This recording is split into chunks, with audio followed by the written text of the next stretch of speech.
Hello class 10th नए students. तो दोस्तों कैसे हैं आप लोग। दोस्तों इस समय हम टॉप क्वेश्चंस कर रहे हैं, वो भी ऑन डिमांड और पब्लिक एग्ज़ाम दोनों के।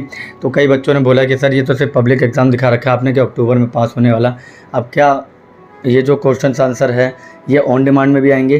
तो जी हाँ, ये दोनों में आ सकते हैं, क्योंकि मैं बता रहा हूँ फिर से टॉप क्वेश्चंस ही लेकर आ रहा हूँ जो कि एग्ज़ाम पर्सपेक्टिव होता है और ये किसी भी एग्ज़ाम में एनआईएस के आ जाता है। ठीक है, तो चलिए स्टार्ट करते हैं फर्स्ट क्वेश्चन के साथ। और फर्स्ट क्वेश्चन है हमारे सामने, राज्य विधायिका से आप क्या समझते हैं और राज्य विधायिका के कार्यों का वर्णन कीजिए। ठीक है, तो उससे पहले मैं आप लोगों को ये बता दूं कि अगर आप लोगों को ये पीडीएफ चाहिए तो उसके लिए आप लोग दिए हुए नंबर पे, जो भी आपको कॉर्नर में नंबर दिख रहा होगा, इस नंबर पर जाके व्हाट्सअप मैसेज कर दीजिए और मैं आप लोगों को बाकायदा ये पीडीएफ भी सेंड कर दूंगा। इंग्लिश मीडियम होंगे इंग्लिश मीडियम पीडीएफ सेंड कर दूंगा। और प्लस में 1 बजे हमारी क्लास होती है लाइव, जिसमें मैं आपको इंपॉर्टेंट क्वेश्चन करा रहा हूँ, वो भी ऑन डिमांड से रिलेटेड, पब्लिक एग्ज़ाम से रिलेटेड। तो आप सभी लोगों से गुजारिश है, निवेदन है कि आप लोग उस ग्रुप को ज्वाइन ज़रूर कर लीजिएगा, क्योंकि उस ग्रुप में सारे एनआईएस वाले विद्यार्थी ही हैं। तकरीबन 60 से 70 विद्यार्थी हैं जो कि अपने पढ़ाई को लेकर इंटरेस्टेड है, और अगर आप भी इंटरेस्टेड हैं तो आप उस ग्रुप को ज़रूर ज्वाइन कीजिएगा। ठीक है, तो चलिए देखते हैं फर्स्ट क्वेश्चन। मैंने अभी बात की कि राज्य विधायिका से आप क्या समझते हैं। ठीक है, राज्य विधायिका से आप क्या समझते हैं, इसके ऊपर बात की, और इसके अलावा राज्य विधायिका के कार्यों का वर्णन कीजिए।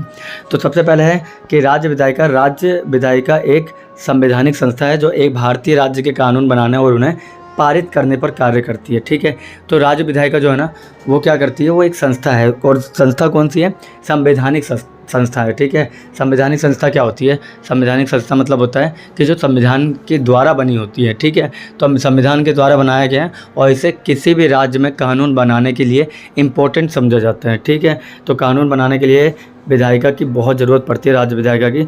इसके अलावा ये भारतीय संविधान के अनुच्छेद 168 के तहत स्थापित की गई है। ठीक है, किसके तहत, भारतीय संविधान जो है ना 168, उसके तहत स्थापित की गई है। इनके प्रमुख कार्य कौन से हैं, चलिए वो देखते हैं पहले। ठीक है,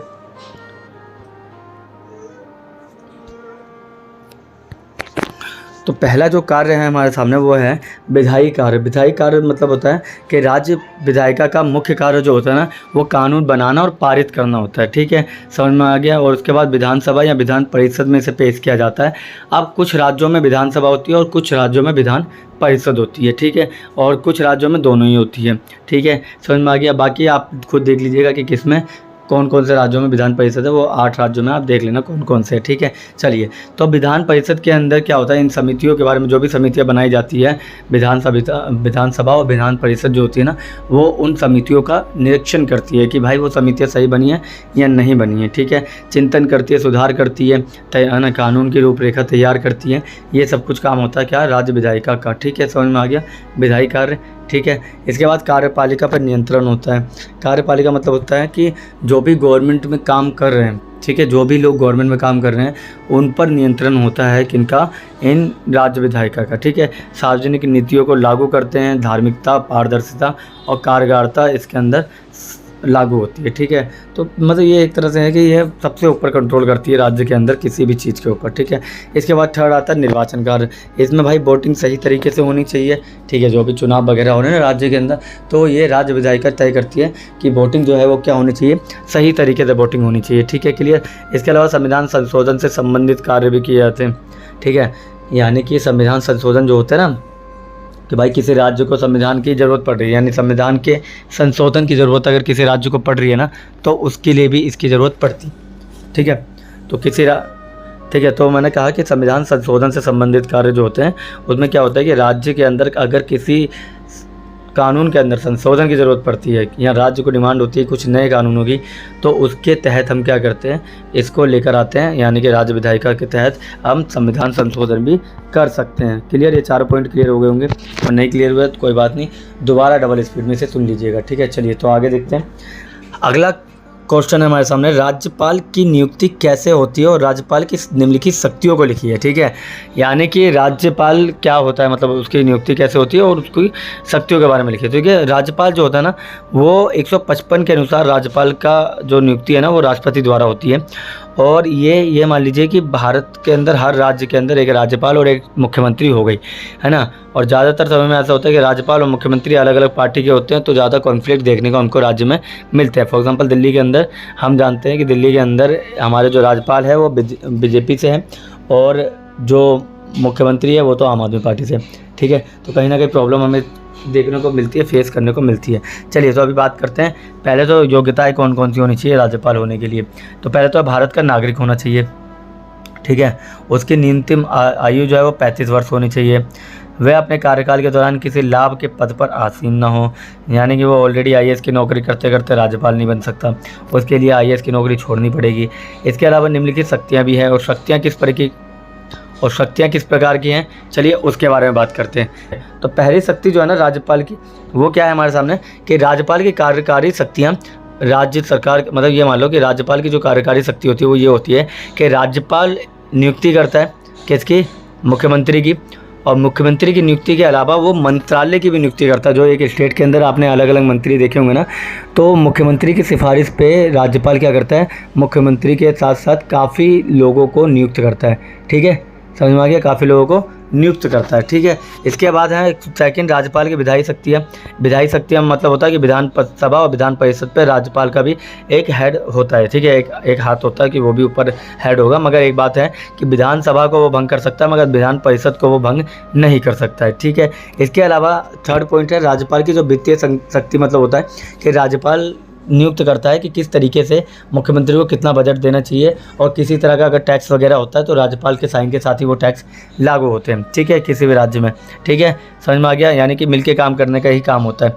इसके बाद राज्यपाल की न्यायिक शक्तियाँ जो होती है ना, राज्यपाल की जो न्यायिक शक्तियाँ होती है, इसके अंदर हम देखते हैं कि राज्यपाल की न्यायिक शक्ति, राज्यपाल के पास न्यायिक शक्ति भी है। जैसे फॉर एग्जाम्पल अगर किसी व्यक्ति को, ठीक है, क्षमा करना है, राहत देनी है, दंड में छूट देना है, तो ये काम राज्यपाल बखूबी कर सकता है, और उसके लिए उसे किसी से एडवाइस लेने की ज़रूरत नहीं है।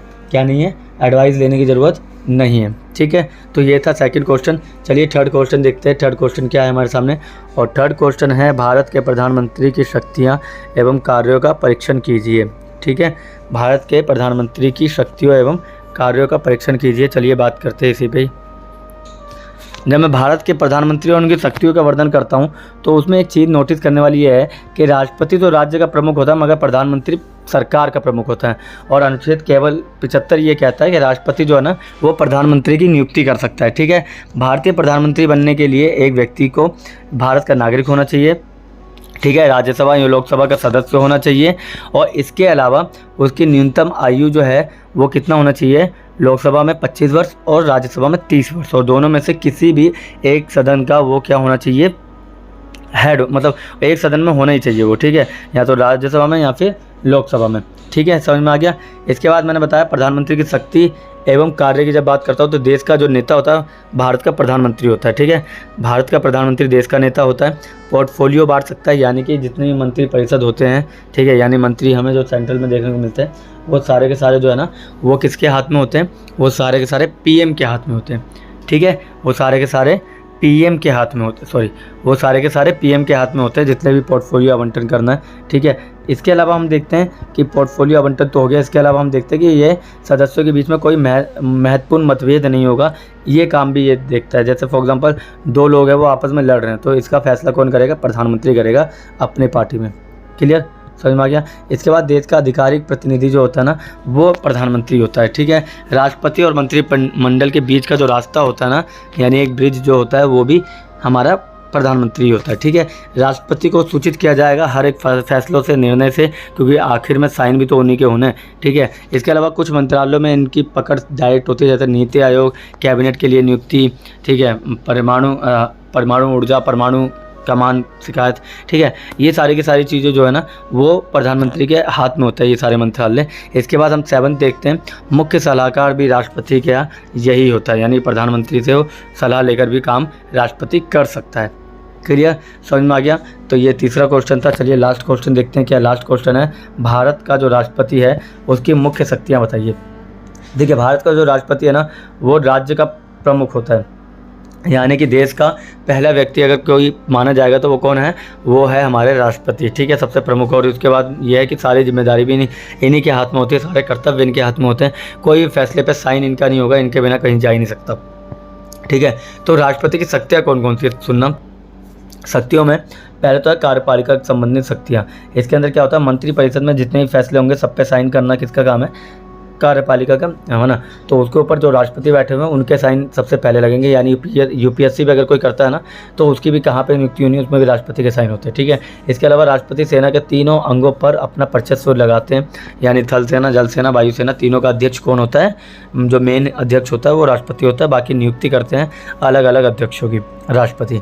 दूसरा होता है विधायी शक्तियाँ, यानी कि पैसों से रिलेटेड जो विधायी शक्ति का मतलब होता है कि उनको लोकसभा और राज्यसभा दोनों बुलाने की क्या है, पूरी तरह से आज़ादी है। वो कभी भी दोनों को बुला भी सकते हैं और दोनों को स्थगित भी कर सकते हैं, ठीक है। उनकी बिना स्वीकृति के कोई भी सभा भंग नहीं हो सकती, इसके अलावा वो कोई भी नया नियम लागू नहीं कर सकते, ठीक है। समझ में आ गया। चलिए मुझे ये बताइए कौन सा सदन ऐसा है जिसको भंग नहीं किया जा सकता, यानी कि इन विच, है ना, कि मतलब कौन सा हाउस ऐसा है जिस हाउस में हम क्या कर सकते हैं, उसको डिसॉल्व नहीं कर सकते, ठीक है। चलिए तो थर्ड पॉइंट है वित्तीय शक्ति। देखिए वित्तीय शक्ति भी क्या होता है कि वित्तीय से रिलेटेड यानी पैसों से रिलेटेड जितने भी धन विधेयक होते हैं उसमें राष्ट्रपति की भी अनुमति की ज़रूरत, ठीक है। तो उनको भी सहमति प्रदान करेंगे तभी वो राष्ट्रपति की सहमति के साथ ही वो बजट हमारे सदन में आएगा, ठीक है। लोकसभा सदन हो गया, राज्यसभा सदन हो गया, उसमें तभी आएगा जब राष्ट्रपति की सहमति होगी, ठीक है। अंदर लास्ट है न्यायिक शक्तियाँ। न्यायिक शक्तियाँ मतलब होता है कि न्याय से रिलेटेड शक्तियाँ जो है ना वो भी इसके हाथ में, जैसे फॉर एग्जांपल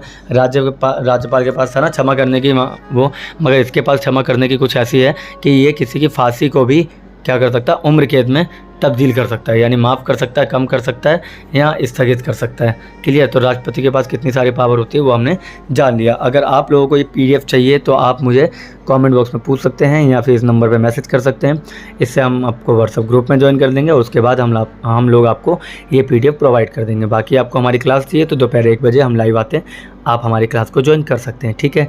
तो मिलते हैं किसी और वीडियो में, तब तक के लिए थैंक यू और धन्यवाद।